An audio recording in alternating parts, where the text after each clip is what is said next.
Assalamualaikum warahmatullahi wabarakatuh. Bismillahirrahmanirrahim. Alhamdulillahi rabbil alamin. Wa bihi nasta'inu ala umurid dunya waddin. Wassalatu wassalamu ala asyrafil anbiya'i wal mursalin.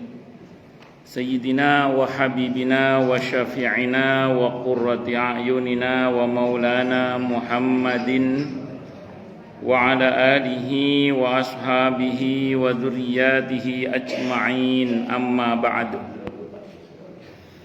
Ashhadu an la ilaha illallah wa ashhadu anna Muhammadar Rasulullah wa ufawwidu amri ilallah. Innallaha basirum bil ibad. Hasbiyallahu la ilaha illa huwa alaihi tawakkaltu wa huwa rabbul arsyil azim. Qala Allah ta'ala fi kitabihil karim hikayatan an nabiyillahi Musa alaihi salam. Rabbi syrah li sadri wa yassir li amri wahlul 'uqdatam min lisani yafqahu qawli. Para alim, para asatid, para asatidah, para sepuh, para bini sepuh, semuanya sepuh.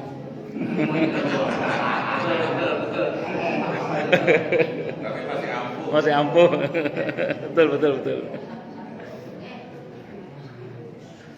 Wabil khusus segenap pengurus alumni Budut tahun 77 nggih, angkatan 77 yaitu pimpinannya Ibu Rusleli KD, Ibu nggih.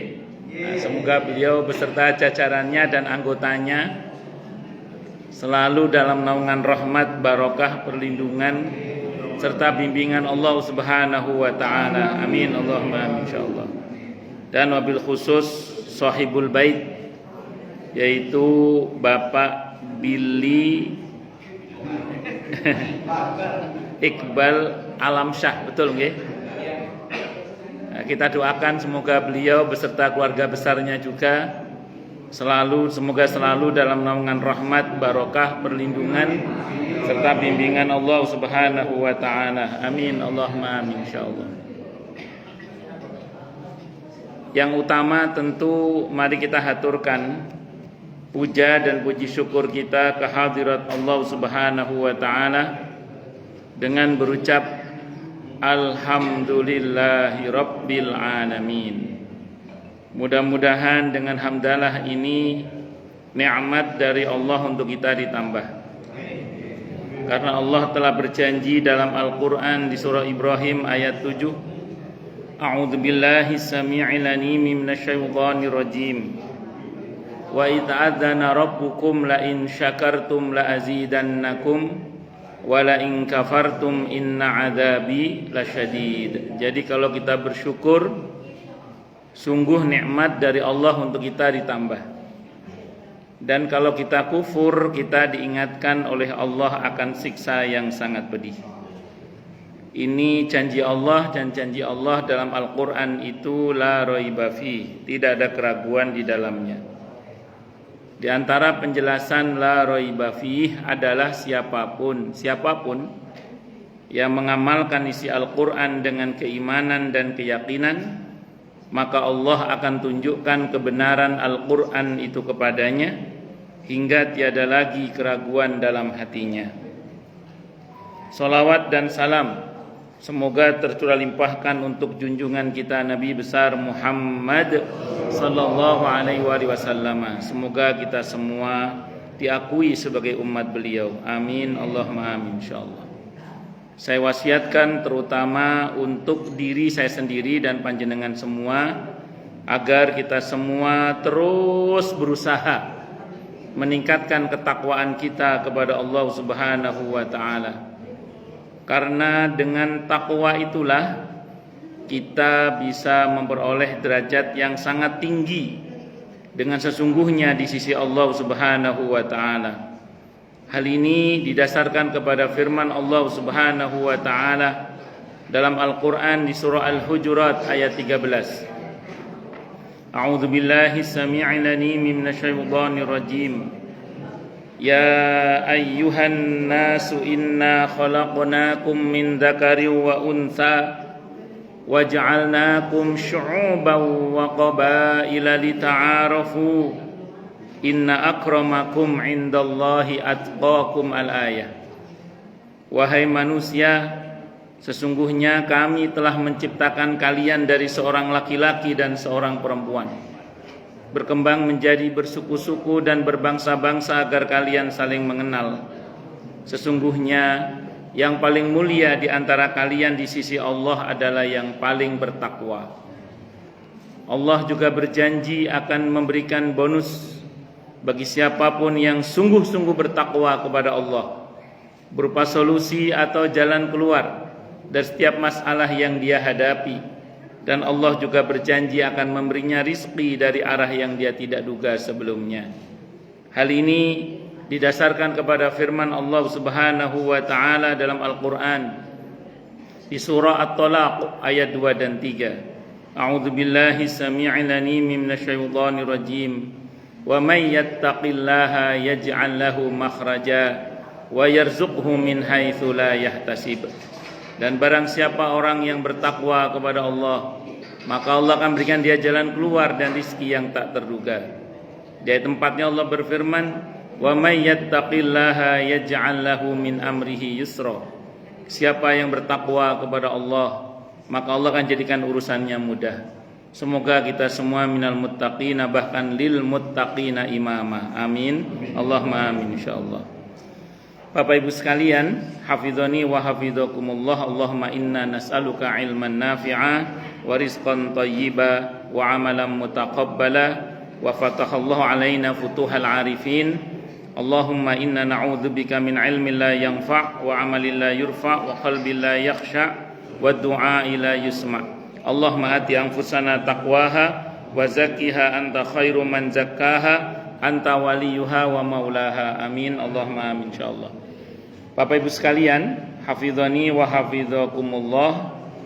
Tadi sudah dibacakan surah Al-Ahqaf, surah ke-46 ayat 15, di mana disebutkan dalam ayat itu, wa wasainal insana biwalidayhi ihsana hamalathu ummuhu kurha wa wada'athu kurha wa hamluhu wa fisaluhu 30 syahra hatta idza balagha ashuddahu wa balagha 40 sanah qala rabbi auzi'ni an ashkura ni'mataka allati an'amta alayya wa ala walidayya wa an a'mala salihan tardah wa aslih li fi dzurriyyati inni tubtu ilaika wa inni minal muslimin. Dan kami perintahkan kepada manusia agar berbuat baik kepada kedua orang tuanya. Ibunya telah mengandungnya dengan susah payah dan melahirkannya dengan susah payah pula. Masa mengandung sampai menyapihnya selama 30 bulan. Sehingga apabila dia anak itu telah dewasa dan umurnya mencapai 40 tahun, dia berdoa. Jadi ayat ini dimulai dengan perintah untuk berbakti kepada kedua orang tua, dan Allah mengingatkan kita akan jasa orang tua kepada kita. Seringkali Allah sebelum memerintahkan kita berbakti kepada kedua orang tua, itu seringkali didahului dengan pemberitahuan tentang jasa orang tua kepada kita. Seolah-olah Allah mau berkata kepada kita begini, dulu orang tuamu sudah pernah bersabar nyebokin kamu saat kamu tidak bisa cebok sendiri. Akan ada masa di mana mungkin orang tuamu nanti gak bisa cebok sendiri. Sebagaimana dulu orang tuamu mau nyebokin kamu, mau gak kamu nanti nyebokin orang tuamu? Dulu orang tuamu telah pernah bersabar menemani kamu, mendengarkan celotehan kamu yang gak jelas itu, karena masih kecil kan ngomongnya ada ngalor gitu gak jelas. Bahkan kita belum bisa bicara, tapi orang tua kita mau dengan sabar melatih kita untuk berbicara. Ada masa di mana mungkin orang tuamu nanti mengalami hal yang sama. di mana beliau sudah tidak bisa lagi bicara dengan lancar misalnya. Mungkin karena sudah tua jadi ngomongnya kadang ngelantur ke sana kemari. Kadang ngeselin juga misalnya. Pertanyaannya, sebagaimana dulu orang tua pernah sabar saat kamu masih kecil yang ngeselin itu, sekarang ketika orang tua mengalami hal yang serupa, mau nggak kamu sabar juga untuk mendengarkan celotehan orang tua kamu, omongan orang tua kamu yang mungkin sebagian nggak jelas atau bahkan yang ngelantur ke sana kemari. Dulu kamu pernah tidak bisa berjalan, orang tuamu mau dengan sabar menuntun dan melatih kita untuk berjalan. Pertanyaannya, kalau suatu saat nanti orang tua kita tidak bisa berjalan karena faktor usia, mau nggak kita sabar menuntun orang tua kita atau menemani orang tua, mendorong kursi rodanya dan begitu seterusnya. Dan memang di alam Al-Quran perintah agar anak berbakti pada kedua orang tua itu banyak sekali. Sementara untuk orang tua kepada anak boleh dikata hampir tidak ada. Karena umumnya orang tua, kenapa begitu? Karena umumnya orang tua nggak usah diperintah, umumnya kepada anak pasti akan peduli. Umumnya begitu. Sehingga ini berbeda dengan anak pada orang tua. Sehingga ada istilah di kita itu, satu ibu bisa membesarkan 10 anak. Tapi 10 anak belum tentu bisa merawat satu ibu. Itu. Makanya Al-Quran sangat menekankan hal ini. Untuk agar berbakti kepada kedua orang tua kita dengan menyebutkan jasa-jasa beliau kepada kita. Nah, hingga ketika seseorang sudah mulai mencapai usia 40 tahun, dan ini alhamdulillah yang hadir sudah di bawah. Baru ya macam-macam lah ya, macam-macam. Jadi ada yang di atasnya sudah 70 tapi di bawah masih 40 ke bawah juga ada. Pun bercanda gitu. Tapi balik. Jadi saya ulang, begitu masuk usia 40 tahun ke atas lagi. Nah, di sini Allah ajarkan kita sebuah doa. Yang doa ini sebenarnya kurikulum ya, kurikulum di hari tua. Doanya itu sederhana, Rabbi auzi'ni an ashkura ni'mataka allati an'amta 'alayya wa 'ala walidayya wa ana a'mala salihan tardah wa aslih li fi dzurriyyati inni tubtu ilaika wa inni minal muslimin. Kita mohon pada Allah, ya Tuhanku, berilah aku petunjuk agar aku dapat mensyukuri nikmat-Mu yang telah Engkau timpahkan kepadaku dan kepada kedua orang tuaku. Ini menarik ya. Jadi kenapa saya bilang ini termasuk kurikulum di hari tua, di mana kalau merujuk pada arahan Al-Quran ini, orang itu diharapkan semakin tua itu semakin bersyukur sebenarnya. Kalau ada orang yang mengatakan semakin tua harus semakin sabar, tidak sepenuhnya salah sih, cuman kurang cocok. Yang cocok itu kalau merujuk arahan Al-Quran yang ini, ayat yang ini, itu harusnya itu semakin tua semakin bersyukur. Saya ulang, bukan berarti sabar itu jelek, sabar itu mulia, sabar itu bagus. Cuman kalau untuk orang tua yang lebih cocok itu bukan sabar, bukan memperbanyak sabarnya, tapi memperbanyak syukurnya. Walaupun sabar tetap diperlukan. Kenapa demikian? Karena sabar itu dari kata sobrun itu diantara maknanya imsak, menahan. Sementara kita tahu secara fisik kita kan bukan semakin menguat. Mau tidak mau kan tsumma radadnahu asfala safilin. Kalau orang Jawa bilang umur gak kena apusi. Jadi umur itu gak bisa dibohongi. Jadi mbok jenengan berupaya bagaimanapun juga secara sunnatullah itu bisa pasti kita kembali tsumma radadnahu asfala safilin. Kembali kepada seperti semula, melemah, menguat, siklusnya menurun gitu.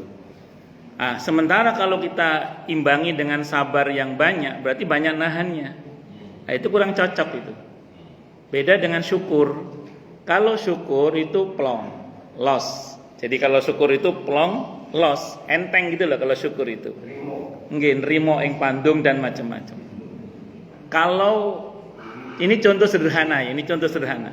Nun sewu nggih, misalnya ibu-ibu belanja sama tukang sayur, kembaliannya kecetot sama tukang sayur Rp3.000. Kecetot itu apa? What is the meaning of kecetot itu Pak? Apa? Kecetot itu keambil sama tukang sayur itu Rp3.000 misalnya gitu. Enggak, misalnya Pak, misalnya ini. Kalau nggak sabar, walaupun yang keambil sama tukang sayur cuma Rp3.000 itu dendamnya bisa 3 bulan itu. Saya tandai dia, saya tandai dia. Kalau nggak sabar, dendamnya bisa 3 bulan. Saya pas ngomong begini, saat itu ada kajian di Klender, ada ibu-ibu yang angkat tangan. Ustadz, bukan 3 bulan, selamanya katanya. Di Klender itu ada ibu-ibu yang ngomong gitu. Perkara mek 3.000 ya. Jadi perkara cuma 3.000 itu bisa selamanya. Oke, saya bilang gitu. Itu kalau nggak sabar. Kalau sabar gimana kalau sabar? Saya ikhlaskan, nahan. Saya ikhlaskan, gitu, nahan gitu. Tapi bagus itu daripada yang pertama tadi. Oke, saya ikhlaskan, nahan. Beda dengan kalau bersyukur. Kalau bersyukur kita tidak fokus pada sedikit yang hilang itu, tapi fokus pada yang lebih banyak yang masih ada. Ngomongnya apa? Alhamdulillah, cuma 3.000 yang kecetot, yang 3.000 US dollar dan kawan-kawannya masih aman lah, alhamdulillah misalnya gitu. Jadi dia nggak fokus pada Rp3.000 yang hilang, tapi lebih fokus kepada yang lebih banyak yang masih ada. Nah ini kan teorinya begitu. Jadi dan begini-begini ini kan enak ngomongnya saja. Kadang prakteknya sulit pakai dal. Kadang.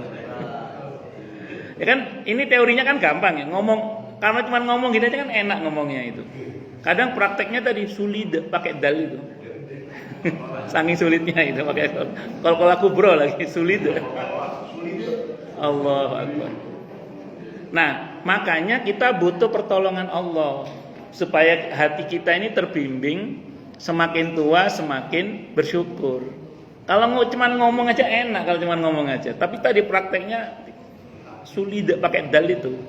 Tapi kalau kita dibantu oleh Allah, tidak ada yang sulit insya Allah. Makanya kita berdoa, mohon bimbingan Allah agar kita dimaukan dan dimampukan untuk semakin tua itu semakin bersyukur. Karena dalam Islam prinsipnya la haula wala quwata illa billah. Tidak ada daya dan kekuatan kecuali dengan pertolongan Allah. Jadi prinsipnya kita ini mampu karena dimampukan oleh Allah. Kita ini bisa karena dibisakan oleh Allah. Bahkan kita ini ada karena diadakan oleh Allah. Nah, makanya kita berdoa, Rabbi auzi'ni an ashkura ni'mataka allati an'amta 'alayya wa 'ala walidayya wa na'mala salihan tardah wa aslih li fi dzurriyyati. Menariknya gini teman-teman. Terus pertanyaannya, bersyukur yang benar itu bagaimana Ustaz? Supaya syukurnya benar lah. Maka dalam Islam itu paling tidak bersyukur itu ada 3 cakupannya. Yang pertama asyukru bil lisan. Bersyukur dengan lisan. Lisan mengucap apa? Alhamdulillah.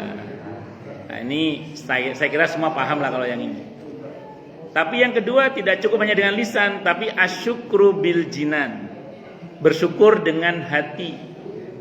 Lisan mengucap alhamdulillah, sepenuh hati mengucap alhamdulillah. Itu syukurin itu, Pak. Kenapa saya contohkan alhamdulillah? Ya, karena di antara makna syukur itu kata para ulama terasa penuh dada ini dengan nikmat dari Allah. Terasa penuh dada ini dengan nikmat dari Allah sehingga lisan standar aja alhamdulillah, tapi hati rasanya alhamdulillah. Itu rasanya hati.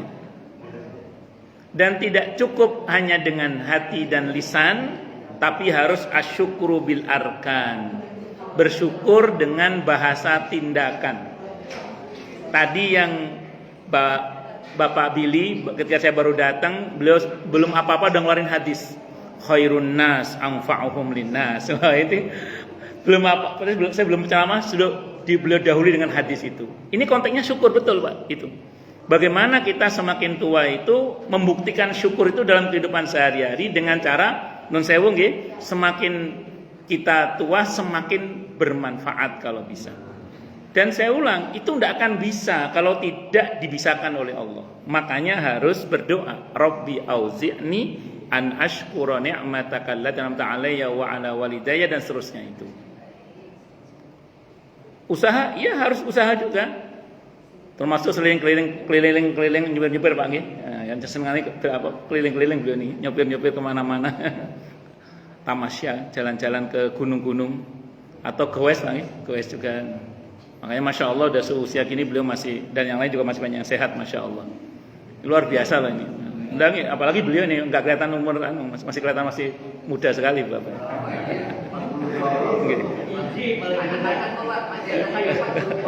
Ngoten nggih. Awas nanti beliau bikin kuda-kuda loh. Serangan baliknya luar biasa beliau. Nun sewu. Baik, saya ulang ya, saya ulang. Apalagi beliau juga kelihatan muda itu. Kelihatan muda semua lah. Ibu-ibu juga kelihatan masih cantik-cantik semua, Masya Allah. Di wajah, ibu-ibu itu di wajahnya masih tampak gurat-gurat kecantikannya. Wah. Kenapa Pak? Dulu galak-galak. Tapi biasanya Pak, kalau istrinya galak biasanya di wajah suaminya tampak gurat-gurat penderitaannya biasanya. Di sini nggak ada sini. Pun balik. Jadi saya ulang sekali lagi, tentu dengan usaha, tidak lupa dengan doa tadi itu. Makanya bagaimana kita punya pikiran nun sewu nggih. Jadi semakin tua itu semakin bermanfaat. Saya sering bilang ke jamaah gini. Ada nun sewu, ada beberapa orang itu yang berkata begini. Ingin beristirahat di hari tua. Sering dengar ngoten nggih? Ingin beristirahat di hari tua. Sependek yang saya pahami kalau dalam Islam, istirahat itu bukan di hari tua. Istirahat itu di surga. Betul. Jadi sependek yang saya pahami dalam Islam itu istirahat bukan di hari tua. Istirahat itu di surga. Yang kakinya kesemutan boleh selonjor monggo. Saya lupa monggo selonjor boleh. Berdiri lompat-lompat juga boleh, bebas, silakan. Saya lupa mohon Mas. Monggo kalau sama saya ngaji boleh sambil selonjor, berdiri lompat-lompat juga boleh, bebas. Kalau ada kopi boleh ngopi-ngopi kalau boleh. Tapi takut kotor masjidnya. Oke, balik lagi. Jadi sependek yang saya pahami, istirahat itu bukan di hari tua, tapi di surga. Sehingga sebagian ulama menjelaskan seorang muslim itu tidak boleh merasa puas dengan pencapaiannya hingga kakinya menginjak halaman surga. Kalau belum menginjak halaman surga, ojo puas sisik. Sumongso kurang terus. Ya. Itu seperti itu prinsipnya itu. Makanya nun sewu kadang ada sebagian orang yang nun sewu karena sudah sepuh, diajak aktif di masjid, di musola, di majelis taklim, di lingkungan tidak mau.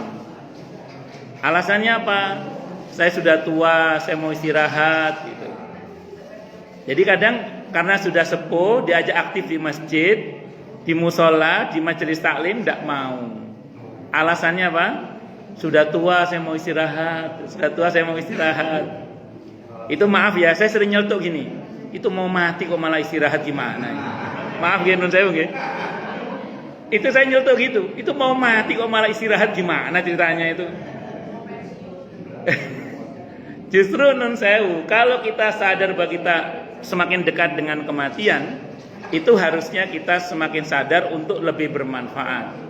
Karena riwayat yang dikutip oleh Pak Billy tadi, khairun nas anfa'uhum linnas. Sebaik-baik manusia adalah yang paling bermanfaat bagi manusia yang lainnya.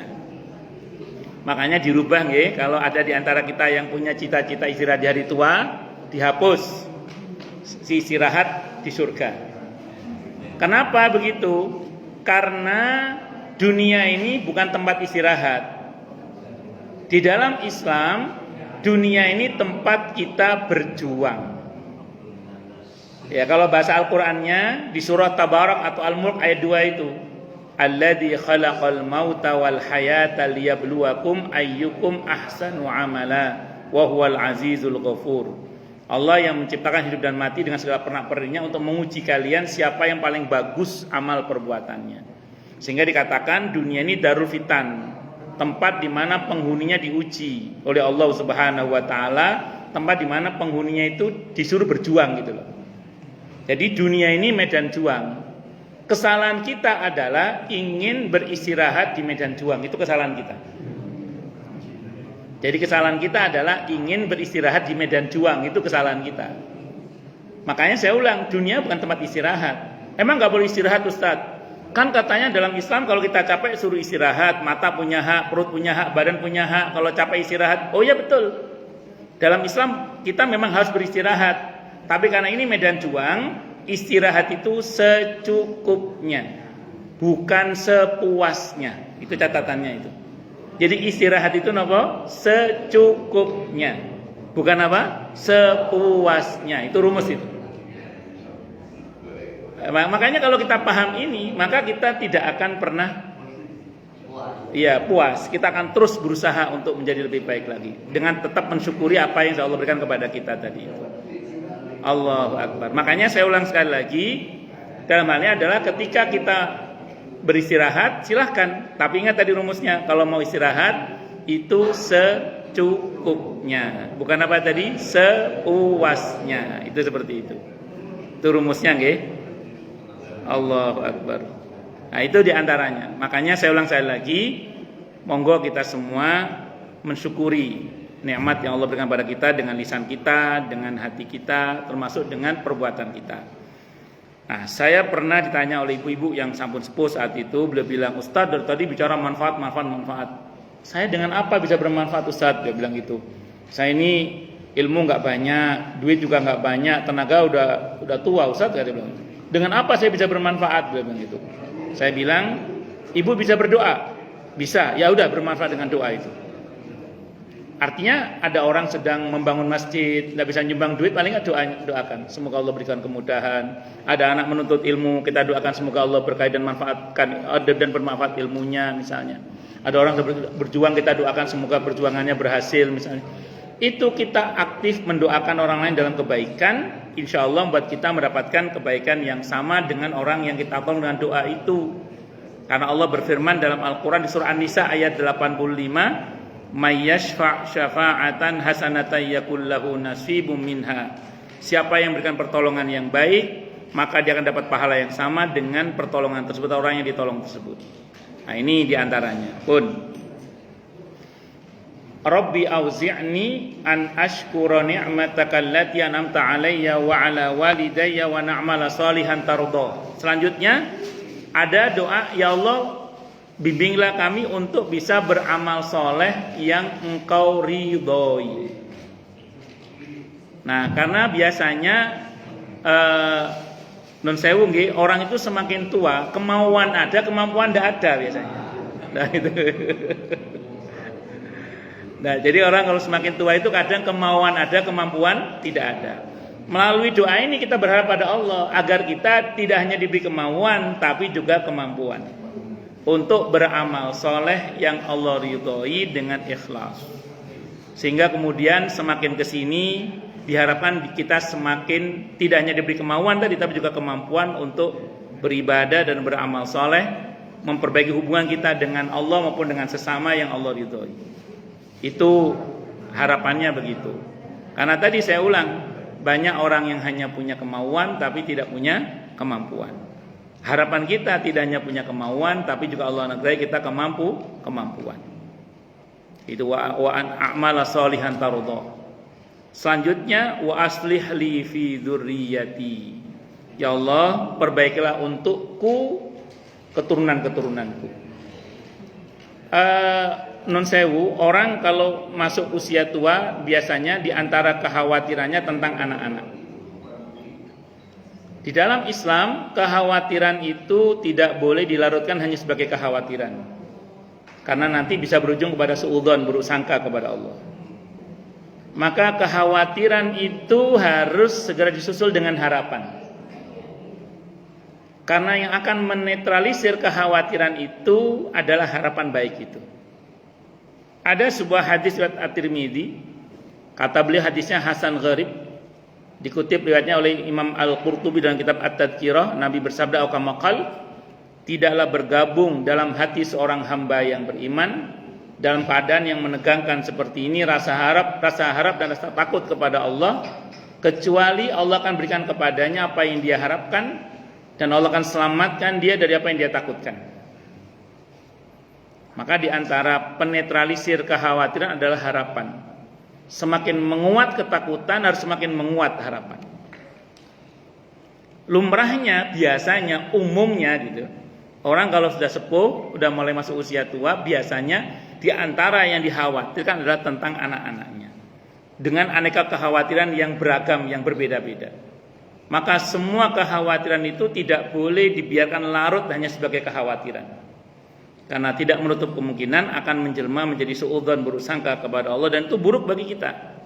Maka supaya tidak menjelma menjadi buruk sangka kepada Allah, kekhawatiran itu, maka harus segera disusul dengan harapan-harapan. Semakin menguat ketakutan harus semakin menguat harapan. Di antara redaksi yang Allah ajarkan adalah wa aslih li fi dzurriyyati. Ya Allah, perbaikilah untuk hamba keturunan-keturunan hamba. Sehingga betul tadi kata Bapak Billy, ketika seorang Bani Adam itu sudah wafat, ada 3 hal yang sangat bermanfaat untuk kita. Yang pertama adalah shadaqatin jariyatin, sedekah yang pahalanya terus mengalir. Alhamdulillah, Masya Allah, ini Pak Billy sudah punya masjid ini. Alhamdulillah, Masya Allah, ini insya Allah menjadi pahala yang jariah untuk beliau. Amin, Allahumma amin, insya Allah. Dan kita semua semoga juga punya sedekah yang pahalanya terus mengalir. Kemudian yang kedua, ilmin yuntafa'u bih, ilmu yang bermanfaat. Di hadis yang lain, ilmu yang disebarkan. Itu menunjukkan bahwa untuk menyebarkan ilmu gak harus jadi ustadz, gak harus jadi guru. Yang penting kita mau menyebarkan kebaikan, termasuk mencontohkan kebaikan kepada anak-anak kita, kepada keluarga kita, kepada masyarakat kita. Maka semua contoh baik itu bisa menjadikan sebab kita mendapatkan aliran pahala yang terus mengalir. Kalau bahasa hadisnya, man sanna fil islami sunnatan hasanatan falahu ajruhu wa ajru man amila biha bi ghairi ayyanqusa ila yaumil qiyamah. Siapa yang memulai sebuah kebaikan dalam Islam atau mencontohkan kebaikan dalam Islam, yang kebaikan itu dicontoh oleh orang lain, diikuti oleh orang lain, namanya uswah hasanah, maka yang memberi contoh itu mendapatkan pahalanya dan pahala orang yang mengikutinya sampai hari kiamat tanpa dikurangi sedikit pun sampai hari kiamat. Itu hadisnya Sahih Muslim diantaranya. Nah, makanya bersyukurlah pada Allah kalau selama ini kita telah memberikan banyak pelajaran dan contoh yang baik bagi banyak orang. Ustadz, kan masa lalu orang macam-macam. Dulu kita pernah ngasih contoh yang gak baik, Ustadz, bagaimana? Karena saya pernah pas ngisi kajian di sebuah instansi itu, ada orang yang ngomong gini ke saya, Ustadz, kenapa Pak? Saya dulu pernah ngajari orang nyolong listrik, bagaimana Ustadz? Apakah dosa saya terus mengalir? Saya bilang, terus mengalir, saya bilang gitu.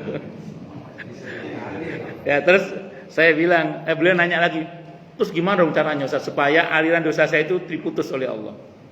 Dan saya mohon maaf, fakta di lapangan kan sebagian kita mungkin, namanya orang kan zaman dulu macam-macam. Jadi kadang mungkin ada di antara kita yang dulu mungkin pernah ngajari yang nggak benar, ngasih contoh yang nggak benar. Misalnya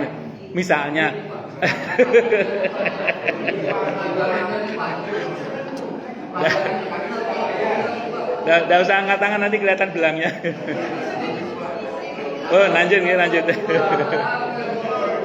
Terus gimana caranya ini Ustadz supaya contoh-contoh yang nggak baik itu diputus dosanya?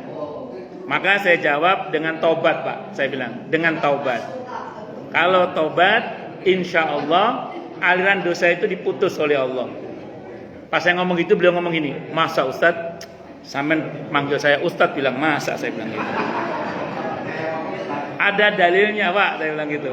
Mana dalilnya? Surah Al-Furqan ayat 70. Allah berfirman, illa man taba wa amana wa amila amalan shaliha faulaika yubaddilullahu sayiatihim hasanat. Kecuali orang-orang yang mau bertobat, beriman dan beramal saleh, maka mereka itulah yang akan Allah ganti keburukannya dengan kebaikan-kebaikan. Termasuk dosa diganti dengan pahala, dosa diganti dengan ampunan.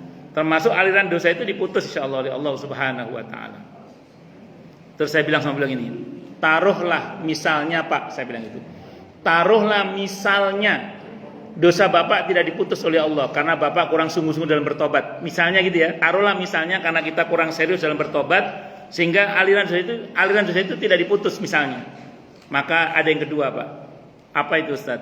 Amalkan surah Hud ayat 114. Innal hasanati yudhibnas sayyiat dzalika dzikra lidzakirin. Sesungguhnya kebaikan-kebaikan itu bisa menghapus keburukan dan itu pelajaran bagi yang mau ngambil pelajaran. Artinya apa? Kalau kemarin kita ngasih contoh yang nggak baik, sekarang bayar dengan memberi contoh yang baik. Harapannya aliran pahala yang ada sekarang ini menghapus dosa yang lalu.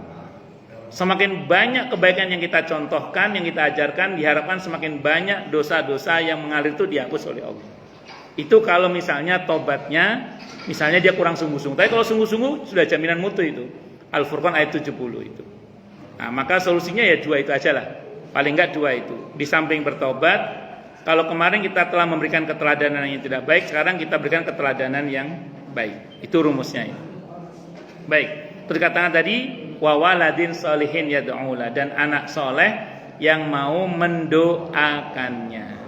Maka supaya anak-anak kita ini peduli mendoakan kita, bersedekah atas nama kita, berbakti kepada kita, terutama sepeninggal kita, tidak hanya ketika kita masih hidup tapi sepeninggal kita juga, maka kita doakan wa aslih li fi dzurriyyati, ya Allah perbaikilah untukku keturunanku. Inni tubtu ilaika, ya Allah hamba tobat kepadamu. Karena setiap kita pasti ingin ketika menghadap kepada Allah dalam keadaan sudah bertaubat dengan taubatan nasuha. Itu harapan kita. Jadi itu besar harapan kita wafat dalam keadaan sudah bertaubat dengan taubatan nasuha. Inni tubtu ilaika. Dan taubat itu dari kata taba yatubu taubatan artinya kembali. Kembali ke jalan Allah Subhanahu wa taala.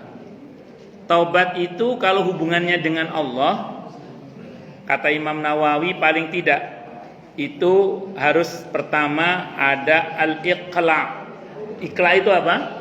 Konkret meninggalkan perbuatan maksiat itu. Yang kedua al-azam, komitmen tidak boleh mengulangi lagi. Komitmen tidak akan mengulangi lagi yang kedua. Yang ketiga an-nadam, menyesal. Jadi pertama al-iqla, konkret meninggalkan perbuatan maksiat itu. Yang kedua an-nadam, menyesal dulu ya. Yang ketiga al-azam, komitmen untuk tidak mengulangi lagi. Sampai sini urusan kita dengan Allah beres. Kecuali nanti ada beberapa perbuatan dosa yang mesti bayar kafarat, denda. Kayak melanggar sumpah. Itu ada dendanya itu.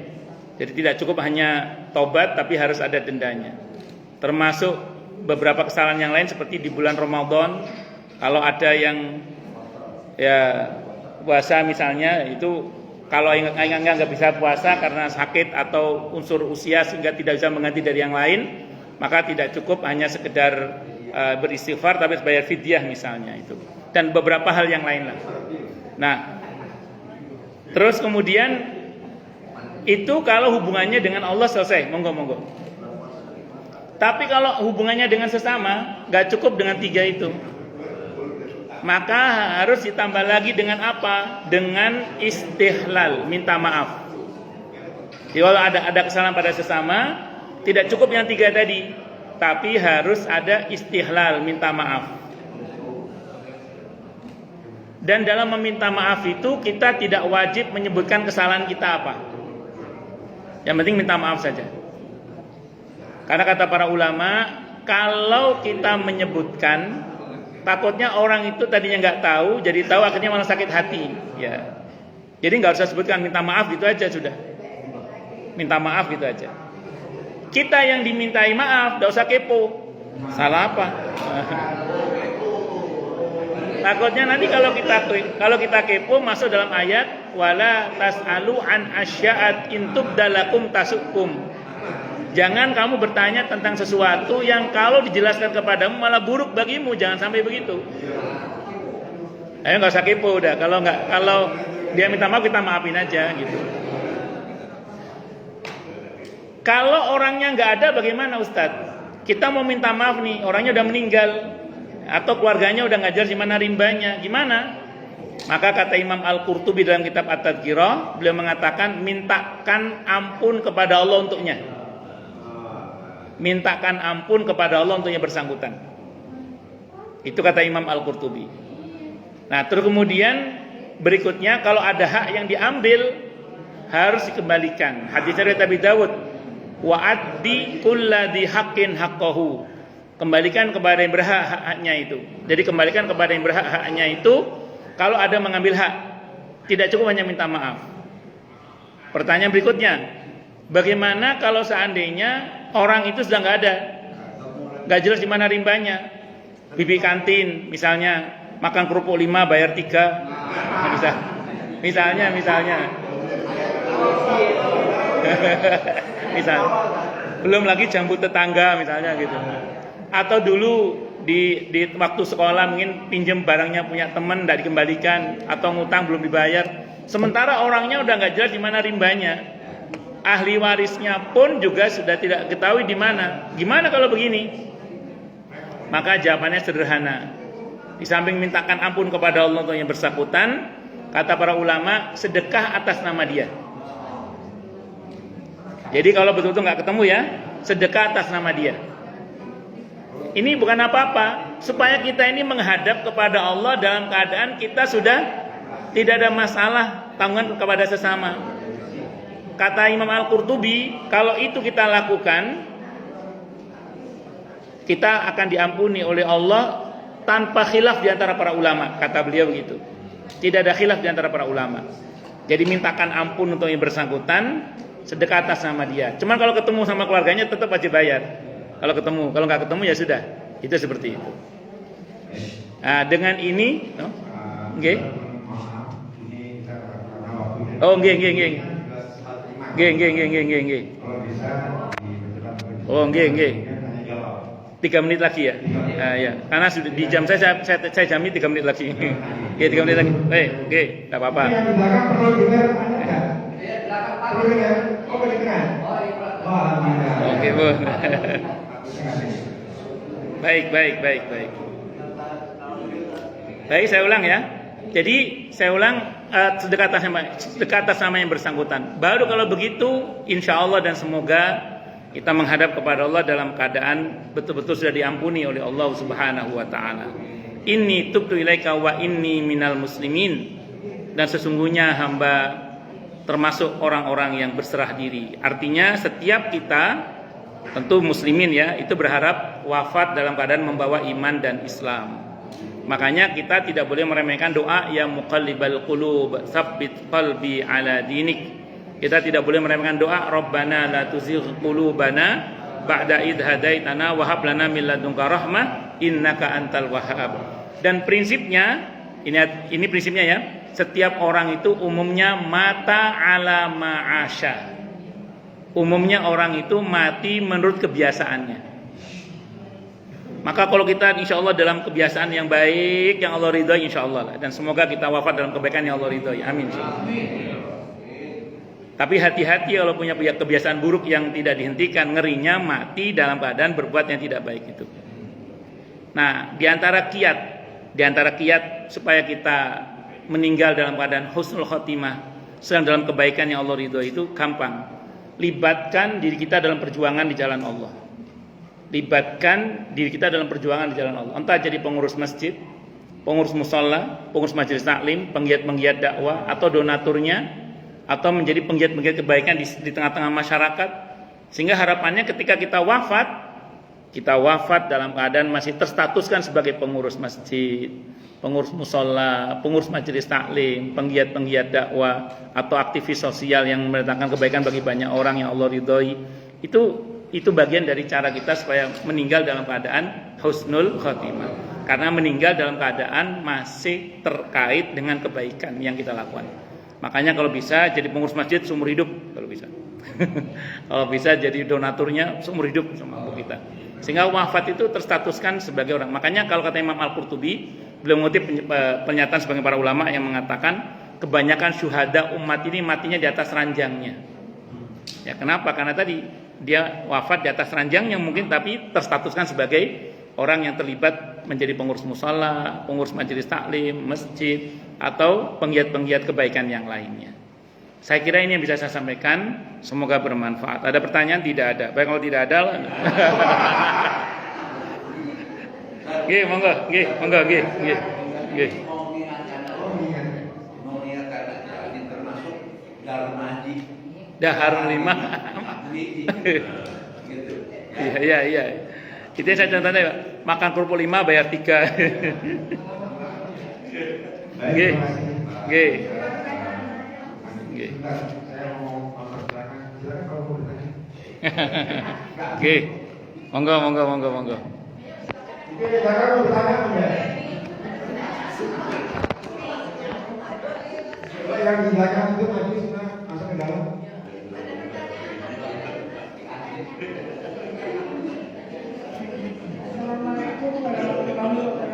Waalaikumsalam warahmatullahi wabarakatuh. Tadi Billy kan sudah menjelaskan yang tiga yang bisa kita bawa, tiga amalan yang bisa kita bawa Okay. Setelah kita meninggalkan dunia. Nah, bagaimana kita sebagai seorang muslim ya melihat teman kita baik secara kasat mata, secara duniawi dia baik beragama Islam, melakukan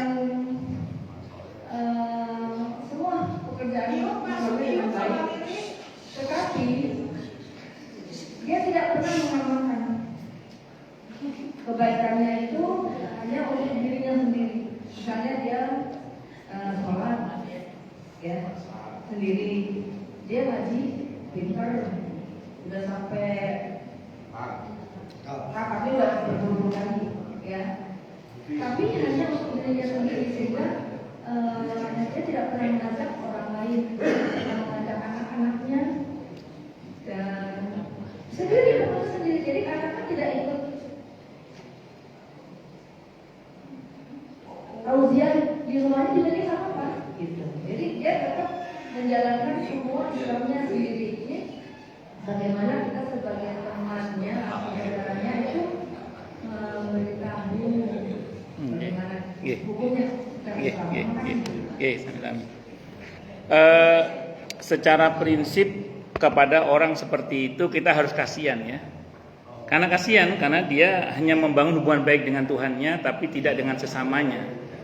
Karena dalam Islam kita itu dimuliakan kalau baik hubungan kita dengan Allah dan baik hubungan kita dengan sesama sekaligus, tidak boleh dipisah. Sehingga dikatakan dalam Al-Quran antara lain di surah Ali Imran ayat 112, kata Allah, wa duribat alaihimud dillatu aynama thuqifu illa bihablim minallah wa hablim minan nas. Ditimpakan kehinaan kepada mereka dimanapun mereka berada, kecuali dengan tali hubungan baik mereka dengan Allah dan tali hubungan baik mereka dengan sesama. Maka mutlak bagi siapapun yang ingin mulia di sisi Allah dengan kemuliaan yang sesungguhnya, dia harus memperbaiki hubungannya dengan Tuhannya Allah, dan harus memperbaiki hubungannya dengan sesamanya, harus sekaligus, tidak boleh dipisah. Ya, kenapa? Dan betul, harus sekaligus, tidak boleh dipisah. Nah, maka nun sewu yang ibu contohkan tadi, dia hanya soleh secara ritual tapi tidak soleh secara sosial. Nah, walaupun nanti ada juga orang yang soleh secara sosial tapi tidak soleh secara ritual. Yang dimaui dalam Islam dua-duanya, itu seperti itu. Ini yang model seperti ini kan ngerinya itu tadi, hanya hablum minallah tapi tidak hablum minannas. Maka kalau ibu melihat beliau seperti itu, kasihanilah beliau. Doakan semoga diberi hidayah. Sekali-kali sentil juga supaya dia sadar bahwa baik itu nggak boleh sendiri loh, harus juga baik pada sesama. Itu seperti itu. Apalagi menarik tadi ada kata-kata dia baik sendiri, bahkan tidak mau mengajak keluarganya untuk baik. Ini rumus ya, sependek yang saya pahami dalam Islam. Kalau kita berangkat dari surah Al-Ahzab, surah At-Tahrim ayat 6, Allah mengatakan ya ayyuhalladzina amanu qu anfusakum wa ahlikum naro. Hei orang-orang yang telah beriman, jagalah diri kalian dan keluarga kalian dari bahaya api neraka. Kata para ulama menyimpulkan penjelasan ayat ini dengan mengatakan begini, kalau kita tidak mengajak anggota keluarga kita ke surga, itu ada potensi keluarga kita akan mengajak kita ke neraka. Itu rumusnya. Saya ulang ya, kalau kita tidak mengajak anggota keluarga kita ke surga, ada potensi mereka akan mengajak kita ke neraka. Kok bisa begitu Ustaz? Ini rumus ya. Ada di surah Al-Ahzab ayat 66, 67, 68. Apa kata Allah? Yauma tuqallabu wujuhuhum finnar. Pada hari di mana wajah-wajah mereka dibolak-balikan dalam api neraka, yaquluna, mereka berkata ya laitana, aduh, ata'nallaha wa ata'nar rasulah. Andaikan dulu aku taat kepada Allah dan Rasulnya, tentu aku tidak masuk neraka begini. Wa qalu, dan mereka berkata, Rabbana, wahai Tuhan kami, inna, sesungguhnya kami masuk neraka ini gara-gara ata'na sadatana wa kubara'ana fa'adalluna sabila. Gara-gara kami mentaati pemimpin kami dan orang-orang besar di antara kami, maka mereka menyesatkan jalan kami. Pemimpin dalam arti luas, gubernur, wali kota. Dalam pengertian sempit, siapa pemimpin bagi istri? Suaminya. Siapa pemimpin bagi anak? Orang tuanya. Maka mereka menyesatkan jalan kami. Dalam pengertian memang anak itu disesatkan, atau istrinya disesatkan, atau dibiarkan tersesat. Dibiarkan tersesat, nggak pernah didoakan, nggak pernah diingatkan, nggak pernah diajari, dibiarkan. Maka apa ketika anak-anak ini masuk neraka atau istri masuk neraka, apa tuntutan mereka? Rabbana atihim dhi'faini minal adzabi wal anhum la'nan kabira. Wahai Tuhan kami, berikanlah pada pemimpin kami itu, kalau istri yang nuntut suaminya, kalau anak nuntut orang tuanya. Kalau orang tuanya begitu ya, 2 kali lipat siksa yang kami rasakan, dan laknatlah mereka dengan laknat yang besar. Ini yang saya bilang tadi, kalau kita tidak mengajak anak dan keluarga kita ke surga, ada potensi mereka ngajak kita ke neraka. Tapi dengan catatan kalau kita tidak peduli ya. Tapi kalau kita sudah peduli, mengingatkan, mendoakan, mengajari, mencontohkan, dasar anaknya yang duablek misalnya gitu ya, maka insya Allah dia nggak bisa nuntut kita. Maka tugas kita hanya berusaha. Kita tidak wajib berhasil, kita hanya wajib berusaha.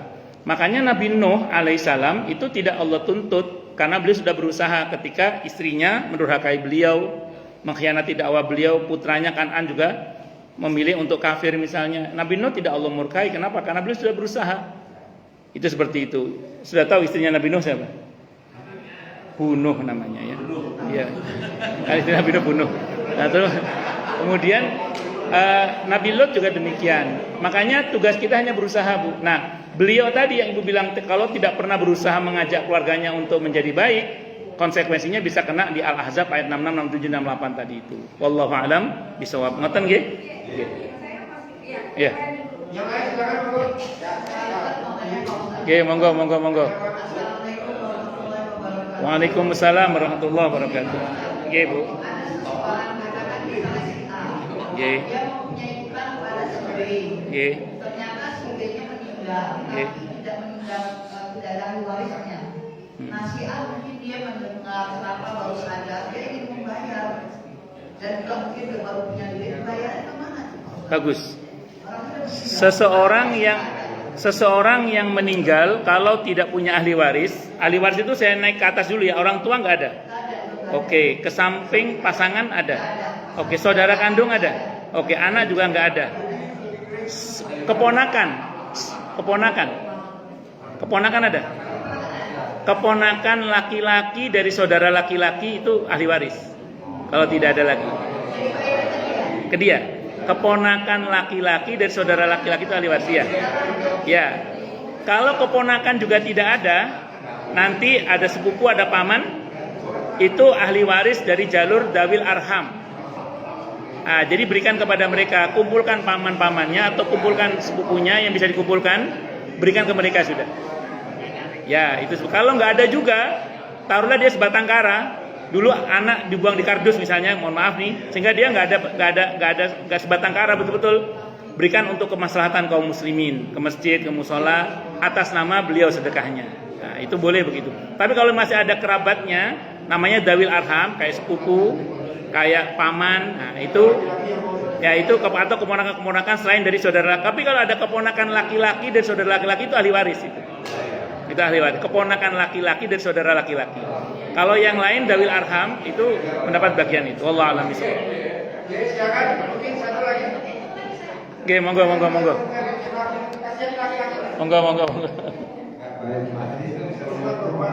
Waalaikumsalam warahmatullahi wabarakatuh. Di masalah mengambil hak orang lain. Ye. Ada yang disengaja, ada yang tidak sengaja. Ya. Tadi Ustaz sampaikan kalau hubungan dengan Ya. kalau sesama manusia, tadi kalau sudah tidak ketemu orang atau manusia, kita bisa sedekah. Betul. Itu di antara kita yang tahu, artinya kita ingat bahwa pernah mengambil hak. Betul.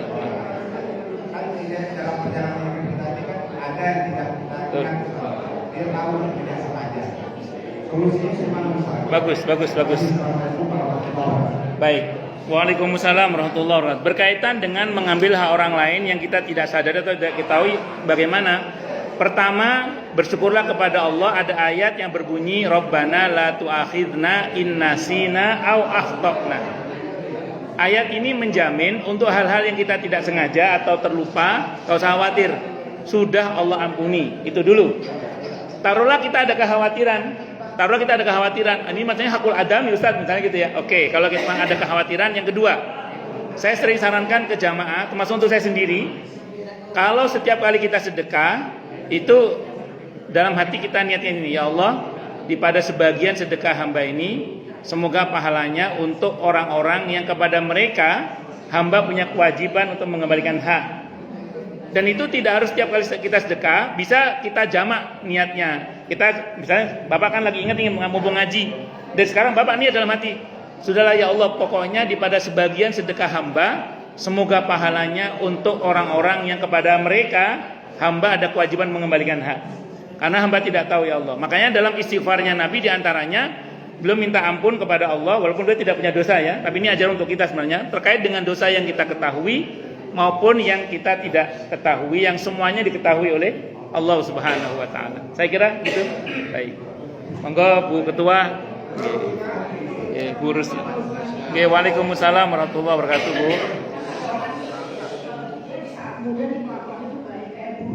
Nggih. Contohnya saya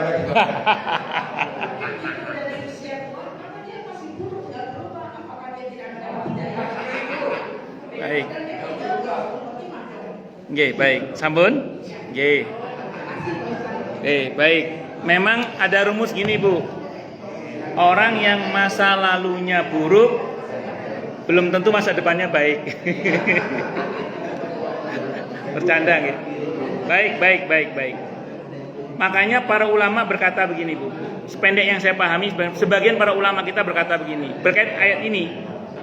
Orang itu kalau sudah umur 40 tahun kok tidak ada perubahan untuk mendekat kepada Allah, maka bukan hal yang mudah sebenarnya untuk mengajak dia kembali kepada Allah. Walaupun kata Ibnu Jauzi masih ada harapan di usia 60. Di usia 60. Itu kata Ibnu Jauzi.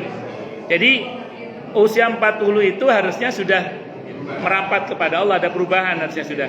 Kalau usia 40 tidak ada perubahan, diharapkan nanti usia 60. Karena kata Ibnu Jauzi mengatakan usia 60 itu biasanya usia di mana sebagian orang itu mulai punya kesadaran spiritualitas untuk kembali kepada Allah. Kalau 60 lewat juga, wallahu alam bisawab. Tapi menarik, ada beberapa orang itu taubat itu di 170 ada. Saya pernah ketemu orang model seperti itu. Nun sewu nggih. Jadi gini, ada orang cerita gini, saya ini Ustadz, kalau orang bilang saya orang tua sukses, saya dulu bangga Ustaz. Tapi sekarang saya malu Ustaz, dia bilang gitu. Kenapa malu Pak? Anak saya 5 Ustaz, dokter semua, dokter spesialis, dia bilang gitu. Maka dulu kalau orang bilang saya orang tua sukses, saya bangga Ustaz. Sekarang saya malu Ustaz, saya nangis. Kenapa? Anak saya 5-5-nya nggak ada yang sholat Ustaz. 5-5-nya nggak ada yang bisa baca Al-Quran, 5-5-nya. Loh, kok bisa begitu Pak? Kata beliau apa? Saya baru tobat umur 70 tahun Ustaz. Saya baru tobat usia 70 tahun. Oh alhamdulillah Pak, belum terlambat. Saya bilang gitu. Beliau agak melotot. Belum terlambat bagaimana? Karena Bapak masih hidup, saya bilang gitu. Jadi orang itu setua apapun kalau menyesal, kalau masih hidup itu belum terlambat. Nah, jadi masih ada harapan. Mas saya bilang, yaudah sekarang Bapak tobat, anak-anak doakan secara maksimal, ajak sebisa mungkin. Kalau enggak nanti serahkan semuanya pada Allah, insya Allah Bapak sudah diampuni oleh Allah. Ngoten nggih Bu nggih? Wallahu a'lam bishawab. Kalau tidak ada yang bertanya lagi, Pak Ustaz yang akan bertanya. Oh, Ini ada Pak Ustaz mau bertanya. Setiap pertanyaan yang bisa dijawab dengan benar oleh Pak Ustaz. Seperti yang tadi pertama akan mendapatkan pertanyaan. Silakan. Waalaikumsalam warahmatullahi wabarakatuh. Saya mau tanya kaitan dengan hidayah tadi. Oke. Hidayah itu sebenarnya dicari apa datang dari Allah? Baik. Begini ya. Pertama kita harus tahu dulu bahwa perihal hidayah itu hak mutlaknya Allah. Saya tidak mengatakan hak prerogatif, karena kalau hak prerogatif bisa dibatalkan oleh DPR nanti.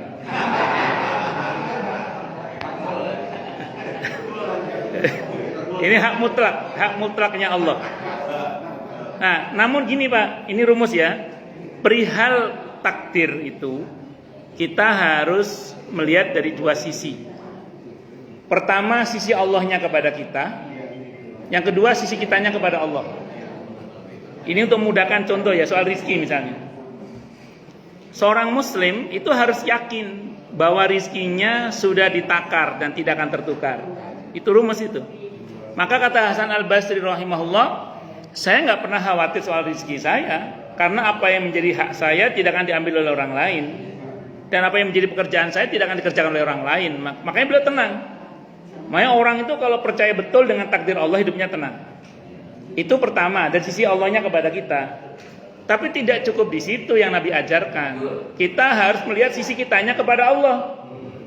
Allah suruh kita apa? Oh, Allah suruh kita berusaha, kita berusaha. Allah suruh kita berdoa, kita berdoa. Allah suruh kita silaturahim, kayak gini kita silaturahim. Nah, kita lakukan apa yang Allah perintahkan, itu sebagai bentuk ketaatan. Maka sama dengan hidayah itu. Hidayah itu betul-betul hak mutlaknya Allah, hakikatnya. Maka tugas kita sekarang apa? Berusaha untuk menjemputnya atau menjemputkan untuknya orang yang tidak mau menjemput itu. Makanya tugas para nabi itu apa? Hanya menyampaikan. Allah tidak pernah mewajibkan nabinya untuk berhasil. Maka Allah mengatakan, tugasmu wahai nabi hanya menyampaikan. Aku yang nentukan nanti. Nah, makanya tadi saya bilang, ketika kita nun sewu sudah berusaha tapi gagal, tidak usah khawatir, Allah tidak akan mencela kita. Kenapa? Karena kita sudah berusaha. Ngaten nggih? Wallahu a'lam bishawab. Nggih. Monggo yang lain silakan. Nggih. Masih soal? Berapa Bu soalnya? Boleh 5, boleh monggo. Boleh 5. Baik. Jadi menjawab Angkat tangan dulu nggih. Oh, mau nanya dulu. Nggih, monggo.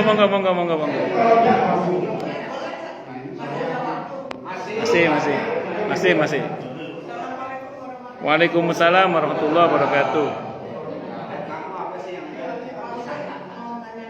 Nggih.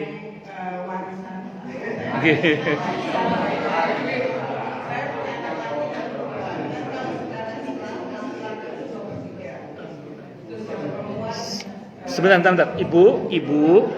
Ibu punya anak laki dan perempuan, terus 2 kali bagi anak perempuan, terus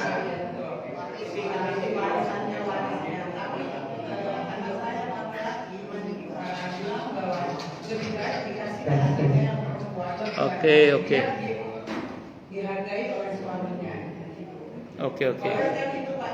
Bagus.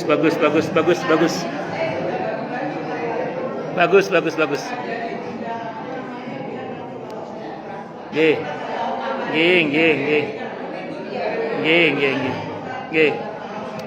Waalaikumsalam warahmatullahi wabarakatuh. Sebentar, saya terangkan dulu ya. Saya terangkan dulu ya. Jadi pemindahan hak terkait dengan harta dari orang tua kepada anak itu bisa dengan 3 cara. Saya ulang ya, pemindahan hak dari orang tua kepada anak dalam masalah harta bisa dengan 3 cara. Yang pertama nafkah. Kalau nafkah asasnya ma'ruf, sesuai dengan kebutuhan. Maka anak yang sama-sama kuliah misalnya, satu kedokteran di UGM, yang satu misalnya arsitek di ITS misalnya, satu lagi di UI sini misalnya urusan ekonomi, itu yang kita kirim pada mereka bisa berbeda. Kenapa? Karena kebutuhannya berbeda. Itu kalau nafkah. Yang kedua melalui hibah atau hadiah. Kalau hibah atau hadiah berarti diserahkan kepada anak saat orang tua masih hidup. Asasnya harus sama, mau laki mau perempuan. Kalau hibah atau hadiah asasnya harus sama, dan itu dibagikan ketika orang tua masih hidup. Ibu kan alhamdulillah masya Allah masih hidup, ibu biar nggak ribut nanti ibu hibahkan ke anak-anak boleh. Dalilnya Sahih Bukhari. Sahih Bukhari, ketika ada seorang sahabat namanya Bashir hendak membagikan sebagian hartanya ke Nu'man putranya.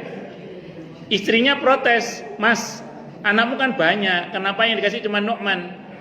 Kata beliau, "Ya aku maunya ngasih dia aja." Kata istrinya, "Aku nggak terima loh, kamu tak laporkan ke Rasulullah Muhammad SAW." Kata putranya Nu'man juga sama, "Saya nggak mau menerima hibah ayah kecuali Rasulullah Muhammad SAW menjadi saksinya." Maka kemudian menghadaplah sekeluarga ini kepada Nabi kita Muhammad SAW. Nabi bertanya sama Bashir, "Anakmu cuma satu ini?" "Anakku banyak ya Rasulullah." "Kamu kasih semua?" "Enggak, cuma Nu'man aja." Apa sabda Nabi? "Ittaqullaha wa'dilu baina auladikum."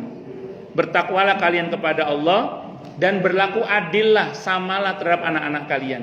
Kata Nabi, kalau satu diberi yang lain diberi juga, harus sama. Jadi kalau hibah mau laki mau perempuan harus sama, tidak boleh berbeda. Itu kalau hibah atau hadiah tadi. Itu yang kedua ya. Yang ketiga melalui waris. Kalau waris berarti nunggu ibu meninggal dulu atau bapak meninggal dulu, itu baru namanya waris. Ya, kalau waris nunggu orang tua meninggal dulu. Kalau orang tua meninggal sudah ditentukan oleh Allah bagian-bagiannya.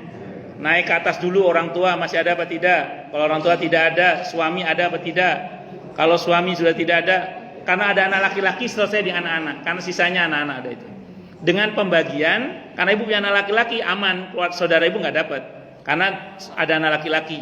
Nah, anak laki-laki itu menghalangi saudara mayit untuk mendapatkan bagian waris. Sehingga selesai di anak-anak dengan pembagian anak laki-laki 2 kali bagian anak perempuan. Saya mau terangkan dulu ya. Jangan kita berkata, "Oh, Islam gak adil." Catat baik-baik. Sebelum Islam datang, sebelum Rasulullah diutus di Mekah itu wanita bukan hanya tidak dapat warisan, bahkan wanita seperti barang yang bisa diwariskan. Begitu Islam datang, diangkat derajat wanita menjadi punya hak waris. Jadi wanita diangkat oleh Islam dari -1 ke +1. Wanita itu diangkat oleh Islam dalam konteks ini dari -1 ke +1. Dari tidak dapat warisan bahkan bisa diwariskan seperti barang, itu menjadi punya hak waris. Nah, menarik. Tapi lihat ini dinamika dalam hukum Islam. Rapat pertama begitu ada yang meninggal namanya rapat ahli waris. Taati dulu perintah Allah, bahwa bagian laki-laki 2 kali bagian anak perempuan. Taati dulu. Setelah jelas bagiannya masing-masing sahamnya, bagian anak laki-laki 2 kali, bahwa kemudian dari pihak laki-laki ingin agar adik-adiknya yang perempuan mendapat bagian yang sama dengan dia supaya dihargai suaminya, itu hak beliau. Rapat lagi setelah itu. Yang pertama rapat ahli waris, yang kedua rapat komisaris sudah. Ya, pertama rapat ahli waris karena kan baru dibagi warisannya. Yang kedua kan sudah punya saham masing-masing, rapat lagi, rapatnya rapat komisaris karena sudah punya masing-masing. Nah, silahkan kalau anak laki-laki mengatakan, "Ya wes dek, bagianku ambilen supaya kamu lebih dihargai suami." Tidak apa-apa, silakan. Asal si pihak anak laki-laki mau Dari cerita ibu, beliau memang mau kan? Ya sudah, alhamdulillah kalau mau. Saya kira itu. Wallahu a'lam bishawab. Oh. Bagus. Begini. Wasiat untuk ahli waris kalau berkaitan dengan harta tidak berlaku. Tidak berlaku. Yang dimenangkan hukum waris kecuali seluruh ahli waris setuju. Contoh. Si orang tua menjelang wafat mengatakan, nanti kalau bapak meninggal, tolong harta tabungan bapak yang ini untuk adikmu yang paling kecil ya, karena dia masih sekolah gitu. Wasiat ini batal. Yang dimenangkan adalah, wasiat ini batal karena ada hukum waris. Karena wasiat kepada anak itu batal karena yang dimenangkan hukum waris. Kecuali seluruh ahli waris mengatakan, ya sudah nggak apa-apa, wong kita dulu sudah bapak sekolahkan, masa kita tega adik kita tidak disekolahkan. Maka semua ahli waris setuju, udah selesai. Nah, itu di masa Nabi pernah terjadi, dan Nabi mengatakan tidak ada wasiat untuk ahli waris kecuali seluruh ahli waris sepakat setuju. Saya kira itu. Ada wasiat sekarang yang ditulis ditaruh di notaris. Ya, ini arahnya kemana dulu Pak? Kalau arahnya ke PN mungkin bisa, tapi kalau ke PA nggak bisa. Kalau ke pengadilan negeri mungkin bisa, tapi kalau pengadilan agama nggak bisa. Kalau itu wasiat kepada ahli waris. Ya, jadi yang berlaku adalah ketentuan hukum warisnya, bukan wasiatnya. Gitu Pak yang saya tahu. Wallahu a'lam bishawab. Berarti nanti setelah jawab. Nanti.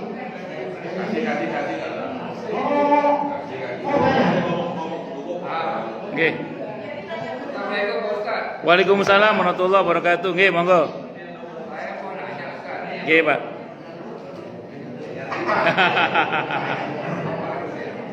Kalau satu bapak lain ibu itu bagaimana Ustaz? Satu bapak lain ibu. Satu bapak lain ibu. Yang meninggal siapa dulu ini, Pak? Hah? Yang meninggal siapa dulu ini? Yang meninggal bapak. Bapak. Nah, itu gimana? Wah, banyak urusannya itu.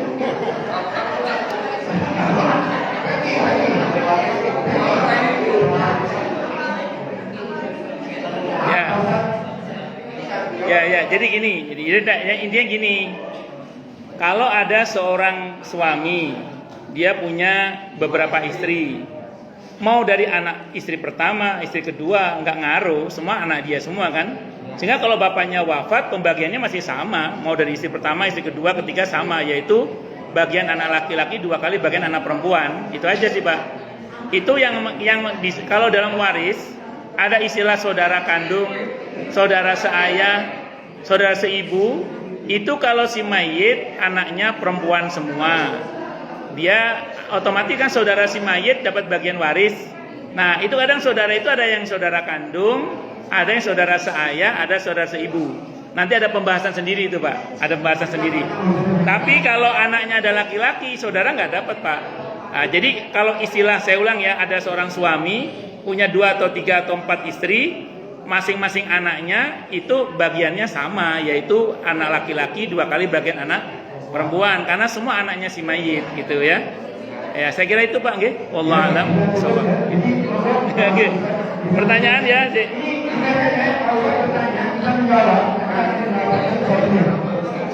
Baik. Yang pertama tadi sempat kita bahas berkenaan dengan surah Al-Ahqaf ayat 15. Al-Ahqaf itu surat keberapa ya? Bu Anu dulu, Bu 46. Iya, betul. Mana hadiahnya? Surah ya, Bu Linda Asbar. Entar kita. Bu Linda.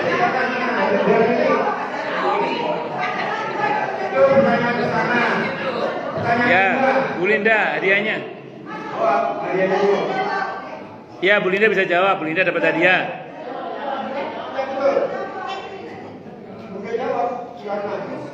Ya, hadiahnya pilih. Oke, Ibu udah dapat ya sekarang Bapak-bapak ya.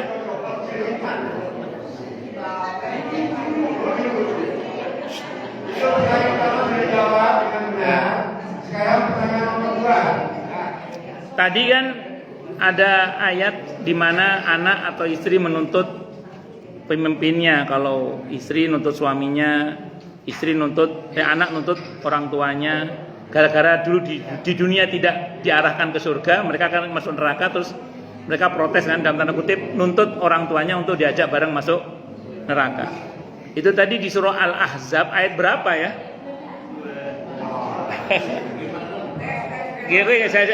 Saya baca dulu. Al-Ahzab ayat 66, 67, 68. Al-Ahzab itu surat keberapa ya? 33, betul.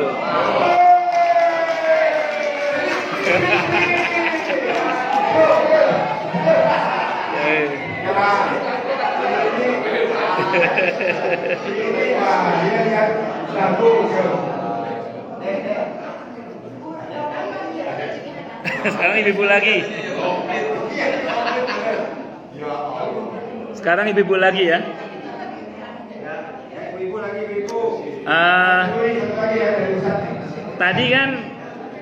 Tadi kan ada istilah dosa yang terus mengalir untuk diputus itu kan dengan cara tobat, itu diantaranya. Saya bilang tadi, andaikan tobatnya dia kurang serius sehingga taruhlah misalnya tidak diampuni oleh Allah, ini misalnya aja, maka ada langkah yang kedua dengan cara membuat aliran kebaikan-kebaikan yang diharapkan dengan kebaikan itu menghapus keburukan tersebut. Nah, itu kebaikan yang menghapus keburukan itu ada di surah Hud angkatan Hud. Bukan. Hud ayat 100. Hudnya betul Hudnya, tapi Hud surat ayat berapa? 115. Masih salah. 100. Enggak gini. Oke deh, kalau kita berhenti di Hud berarti sudah betul beliau ada surat Hud. Ayatnya 114, Pak. Kurang dikit. Oke, beliau betul Hud, surah Hud. Beliau dapat surah Hud. Oke, dapat surah Hud. Yang beliau ini, yang senang nyopir, senang jalan-jalan, senang safar. Udah 115 beliau. 115 beliau. Mau dikasih silakan, mau dikasih monggo. Beliau nyebut 115. Kalau mau dikasih.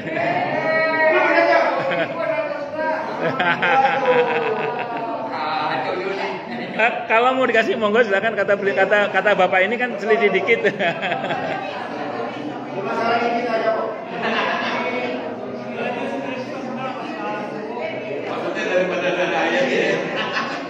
Kurang berapa? Kurang satu lagi. Ini kalau mau dikasih beliau yang ini. Nah, beliau yang ini, beliau. Oke, monggo.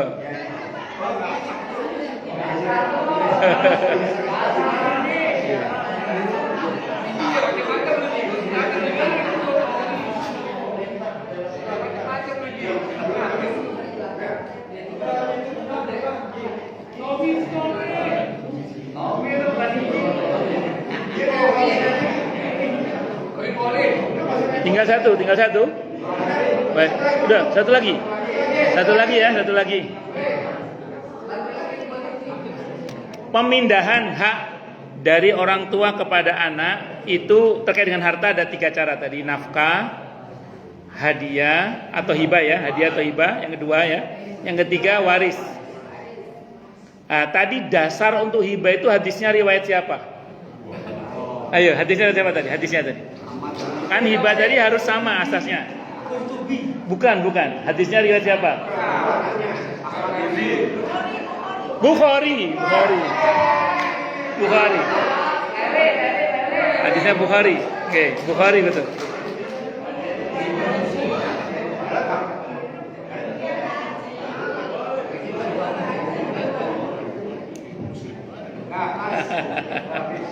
Oke, sampun.